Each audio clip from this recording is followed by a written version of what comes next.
ከዚህ በፊት አልነገርኳችሁም? ምልክቶች ትልቅ ጨዋታ እንደሚጫወቱ እያያችሁ ነው። ተመልከቱ።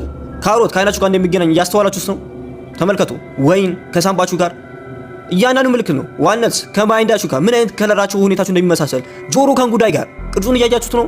ቲማቲም ከልባችሁ ጋር እያስተዋላችሁ ተመልከቱ። ስኳር ድንች ጣፊያችሁ ጋር ፓንክሪያስ የሚባለው ማለት ነው። ቦሎቄ ወይም ባቄላ ከኩላሊታችሁ ጋር ያያችሁት ነው ምን ያህል እንደሚመሳሰል። ይሄ አጋጣሚ ነው። ለአጋጣሚ ነው እንደዚህ የተመሳሰሉት። በዚህ ነው የምታስቡት። ያያችሁ ነው። ሴለሪ ይሄን ነገር አላውቀውም፣ ነገር ግን ተመልከቱ ከአጥንታችሁ ጋር እንደሚመሳሰል ተመልከቱ። ፍራፍሬዎች ምልክቶች ናቸው። ከዚህ በፊት ነግራችሁ ነበር። ዙሪያችሁ ተመልከቱ። እያንዳንዱ ነገር ምልክት ነው። ማስተንተን ብቻ ነው ከናንተ የሚጠበቀው ብዬ ከዚህ በፊት ነግራችሁ ነበር። መጀመሪያ አካባቢ ላይ የዛ ሰዓት ጀስት እኔ ብቻ ስለሆነ የምናገረው አታምኑም ነበር። አሁንስ አታምኑም? እያያችሁ ነው። እያንዳንዱ ፍራፍሬ የራሱ ምልክት አለው። የሚያስተላልፈው ሜሴጅ አለ። ካሮት አይናችሁ እንደሆነ ግልጽ ነው። ስቆርጡት ከአይናችሁ ጋር ይመሳሰላል። ተመልከቱ። ዋነስ ከጭንቅላታችሁ ጋር እንዴት ነው የሚመሳሰል አያችሁት? ይሄ ነገር ብዙኛ ነገር የለም፣ ነገር ግን ውጮቹ ይበሉታል፣ ያውቁታል። ከማይንዳችሁ ጋር እንዴት ነው የሚመሳሰል ተመልከቱ። ወይኖች ከሳምባችሁ ጋር ውስጡ ካሉት ነርቮች ጋር ቲማቲም ተመልከቱ። ዝንጅብል ተመልከቱ።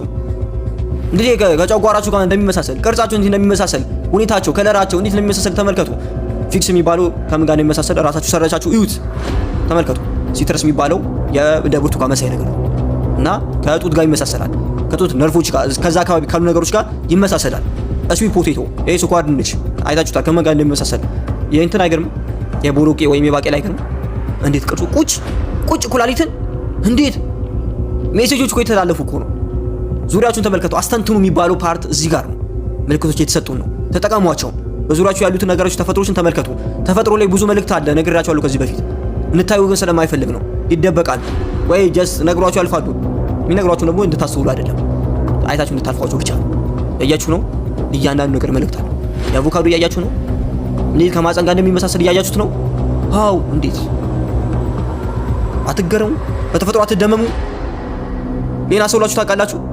በቀላሉ ፍራፍሬዎች መልእክቶች አላቸው። እያንዳንዱ ፍራፍሬ የምትበሏቸው ልጨምርላችሁ ከፈለጋችሁ አንድ ምሳሌ ልስጣችሁ።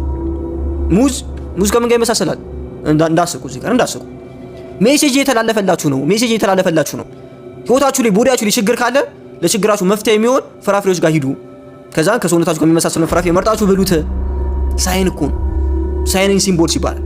ዓለም የምትመራው በህጎች ነገር አይደለም፣ በምልክቶች ነው ብያችኋለሁ ከዚህ በፊት። ይሄ ሌላው ምልክት ነው፣ ከተፈጥሯችሁ ጋር የሚመሳሰል ምልክት። ፖሚግራንት የሚባል ፍራፍሬ አለ። እሱ ደግሞ ከሴቶች እንትን ጋር ይመሳሰላል፣ ይጠቅማቸዋል ማለት ነው። ይሄ ምልክቶች ናቸው። እያስተዋላችሁ ከበቂ በላይ እውቀት ተፈጥሮ ያለ ከእናንተ የሚጠበቀው ማስተዋል ነው። ማስተዋልና ማስተንተን መጀመር። በጣም ዲስትራክት ስላደረጓችሁ ማይንዳችሁ ማይረባ ነገር ስለተቀጠቁባችሁ ያን ነገር ተከተላላችሁ። አወዳደቃችሁ የሚከፋ ነው። ነገር ግን ተገልጦላችኋል። ዓለም እናንተ ነው። ምድር ላይ የምታያቸው እያንዳንዱ ነገሮች ለእናንተ ነው የተፈጠሩት። ይሄ ደግሞ ተነግሯችኋል። ምልክቶቹ ማስተዋል ብቻ። ጨዋታው ምልክቶች ላይ ነው።